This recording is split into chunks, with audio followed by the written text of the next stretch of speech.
صحیح بخاری حدیث نمبر 25۔ امام بخاری رحمہ اللہ نے باب قائم کیا ہے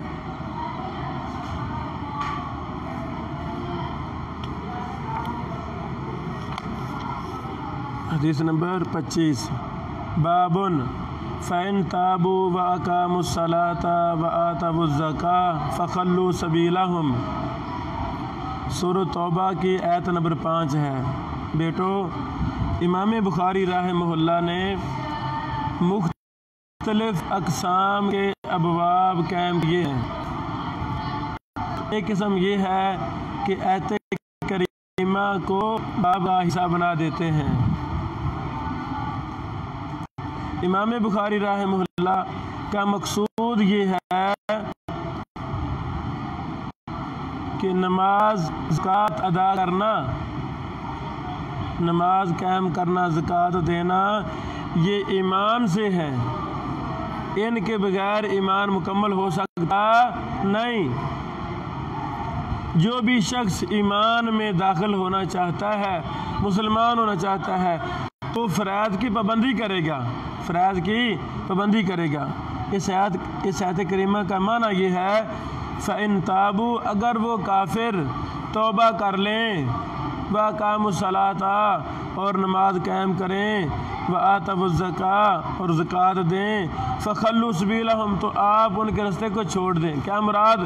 ان سے جنگ آپ نہیں کر سکتے۔ بیٹو، اس سے ثابت یہ ہوا کافر کی توبہ کو قبول کیا جائے گا۔ اگر کافر کہتا ہے کہ جی میں اپنے کفر سے توبہ کرتا ہوں اور اشہد ان لا الہ الا اللہ و اشہد ان محمدًا عبدہ و رسولہ کا اقرار کرتا ہوں، تو ہمیں اس کی توبہ کا اعتبار کرنا ہوگا۔ ایسا سمجھے؟ یہ فتویٰ نہیں لگا دینا کہ یہ جی اوپر اوپر سے کہہ رہا ہے، نہیں، ہمیں اس کے اندر کا نہیں پتہ ہے۔ ہمیں ظاہر پہ حکم لگاتے ہوئے اس کو مسلمان مان لینا چاہیے۔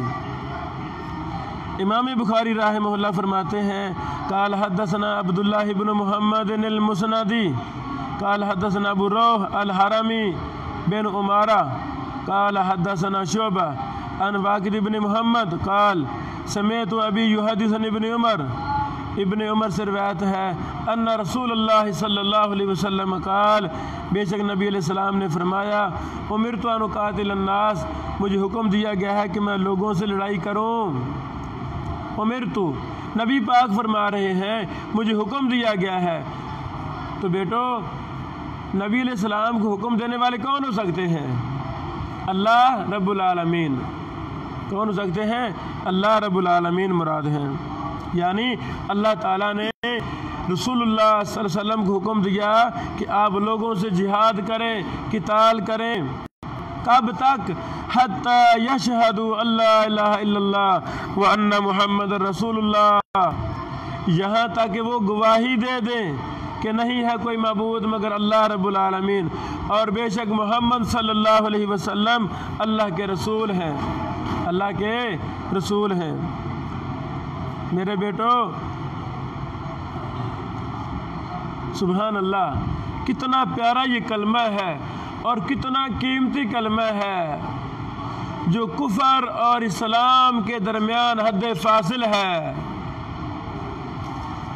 کافر یہ کلمہ پڑھ دے، دار اسلام میں داخل ہو جائے گا، اور مسلمان اس کلمہ کا انکار کر دے، دونوں حصوں کا انکار کر دے یا ایک حصے کا انکار کر دے، دار اسلام سے خارج ہو جائے گا۔ میں یہ جملہ کہہ کر یہ مسئلہ سمجھانا چاہتا ہوں کہ مرزائی لوگ، قادیانی لوگ اس دور کے بدترین مرتد لوگ ہیں جو لا الہ الا اللہ کا اقرار کرتے ہیں، لیکن اپنا نبی وہ مرزا قادیانی کو مانتے ہیں۔ وہ کیا ہوئے؟ مرتد ہو گئے۔ کیا ہوئے؟ مرتد ہو گئے۔ ان کا دین اسلام سے کوئی تعلق نہیں رہا۔ وَيُقِيمُ الصَّلَاةَ، وہ نماز قائم کرتے ہیں، وَيُؤْتُوا الزَّكَاةَ زکوٰۃ دیتے ہیں، وہ نماز قائم کریں اور زکوٰۃ ادا کریں، فَإِنْ فَعَلُوا ذَلِكَ عَصَمُوا مِنِّي دِمَاءَهُمْ اگر جب انہوں نے یہ کام کر لیے تو انہوں نے مجھ سے اپنے خون کو محفوظ کر لیا۔ عصموا انہوں نے بچا لیا مجھ سے اپنا خون۔ کیا مطلب؟ جب کوئی دار اسلام میں کافر داخل ہو جاتا ہے ان سے لڑائی کرنا حرام ہو جاتی ہے، وہ محفوظ ہو گئے ہیں لوگ، اللہ اکبر، اور ان کے مال بھی محفوظ ہو گئے ہیں، الا بحق الاسلام مگر اسلام کے حق کے ساتھ۔ کیا مطلب؟ جن چیزوں کی وجہ سے انسان کو قتل کیا جاتا ہے، مثلا مرتد کی سزا قتل ہے، یہ مراد ہے حق الاسلام سے، اور زانی شادی شدہ زنا کرے اس کی سزا قتل ہے، سنگسار کیا جائے گا۔ اور تیسرا کون شخص ہے؟ قتل بدلے قتل، قتل بدلے قتل، یہ مراد ہے بحق الاسلام کے۔ اگر کافر مسلمان ہو گیا ہے، اس کی مال جان سب کچھ محفوظ ہو گیا ہے، لیکن کل کو وہ پھر مرتد ہو گیا ہے تو پھر اس کو معافی دی جائے گی؟ نہیں، بلکہ اس نے اپنا ذمہ توڑ لیا ہے، اب اسے مرتد ہونے کی سزا، اس کو قتل کیا جائے گا، حکومت اسے قتل کرے گی۔ یا وہ مسلمان ہو گیا ہے، شادی شدہ ہے، پھر بھی وہ زنا کر رہا ہے تو اس کو سنگسار کر دیا جائے گا۔ اسی طرح وہ قتل کر بیٹھا ہے تو قتل کی سزا بھی قتل ہے۔ وَحِسَابُهُمْ عَلَى اللَّهِ بیٹو، وَحِسَابُهُمْ رہا ان کے دل کا حال، تو ان کا حساب اللہ کے ذمہ ہے، ان کا حساب اللہ کے ذمہ ہے۔ ہم ظاہر پر حکم لگا کے مسلمان کہہ دیں گے، کیا وہ اندر سے مسلمان ہوا ہے کہ نہیں اس کا ہمیں پتہ نہیں۔ اچھا میرے بیٹو، اس حدیث میں چیزوں کا ذکر ہے، پہلے کلمہ شہادت، پھر نماز قائم کرنا، زکوٰۃ دینا، باقی چیزوں کا ذکر ہے ہی نہیں۔ اور بھی چیزیں ہیں نا، حج کا ذکر نہیں ہے، ہاں جی، روزوں کا ذکر نہیں ہے، حج کا ذکر نہیں ہے، تو عدم ذکر نفی کو مستلزم نہیں ہوتا۔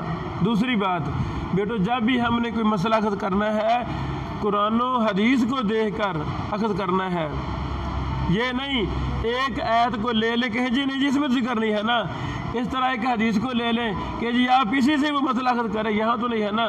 تو بھائی جان، جس طرح ہمارا اس حدیث پر ایمان ہے اسی طرح ہمارا دیگر صحیح حدیثوں پر بھی ایمان ہے۔ جو شخص، یعنی کئی لوگ ہیں فرقے باطلہ میں سے جو اس طرح کا عدم ذکر کو کھڑا کر دیتے ہیں، اس لیے ہم نے یہ اشارہ کر دیا کہ عدم ذکر سے نفی کو مستلزم نہیں ہوتا۔ بیٹو لکھ لیں، یہ حدیث مسلم کی بھی حدیث ہے، الحمدللہ، صحیح مسلم حدیث نمبر 129، 129 129 نمبر حدیث ہے۔ توجہ فرمائیں، نماز اور زکوٰۃ ایمان کے لیے ضروری ہے، یہ نہیں ہے تو کچھ بھی نہیں ہے انسان کے پاس۔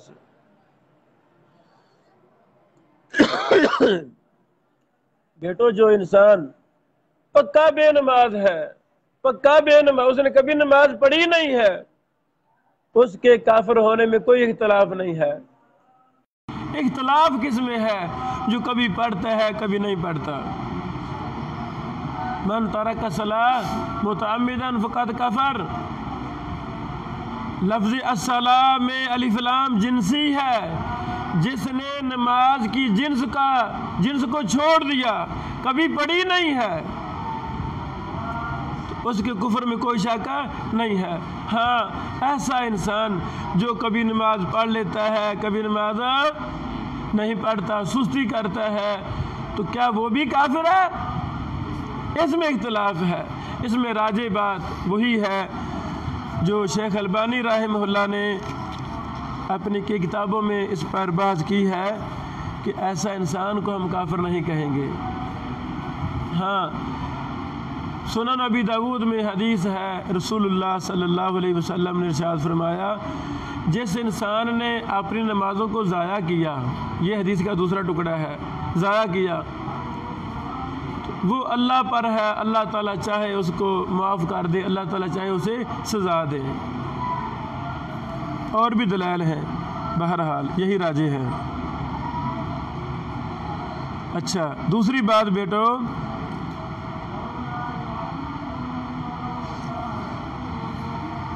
آیت کریمہ میں اور حدیث میں بہت زیادہ مطابقت موجود ہے۔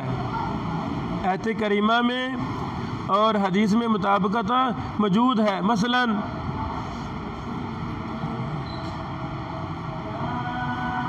آیت میں ذکر ہے تابو، وہ توبہ کر لیں، حدیث میں ذکر ہے حتی یشہدوا اللہ الہ الا اللہ وان محمد رسول اللہ۔ تو جب کوئی کلمہ پڑھ کر مسلمان ہوتا ہے تو یہ بھی کیا ہے؟ یہ کفر سے توبہ ہے، یہ کفر سے توبہ ہے۔ دوسری مناسبت، اللہ رب العالمین نے فرمایا فخلوا سبیلہم، ان کے راستے کو چھوڑ دو۔ کیا مطلب؟ ان سے جنگ نہیں کرنی، ان سے قتال نہیں کرنا جو مسلمان ہو جائیں۔ تو حدیث میں کیا ہے؟ عصموا منی دماءہم و اموالہم، تو یہ بھی خلوا سبیلہم ہے۔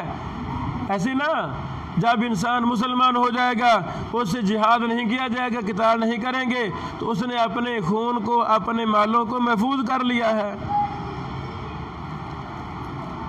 سمجھ لگی میرے خیال میں؟ بیٹو، اس دور کا بہت بڑا فتنہ وہ قادیانی فتنہ ہے، مرزائی فتنہ ہے۔ اس پر بہت کچھ لکھا گیا ہے، ہمارے علماء کرام نے، محدثین نے بڑی خدمات سر انجام دیں اس فتنے کی سرکوبی کے لیے۔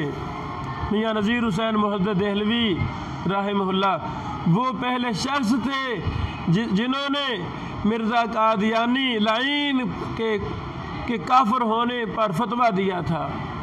محمد حسین بٹالوی رحمہ اللہ، یہ میاں صاحب کے عظیم شاگرد، بڑے خاص شاگرد تھے، انہوں نے ساری زندگی لاہور میں گزاری۔ اللہ اکبر!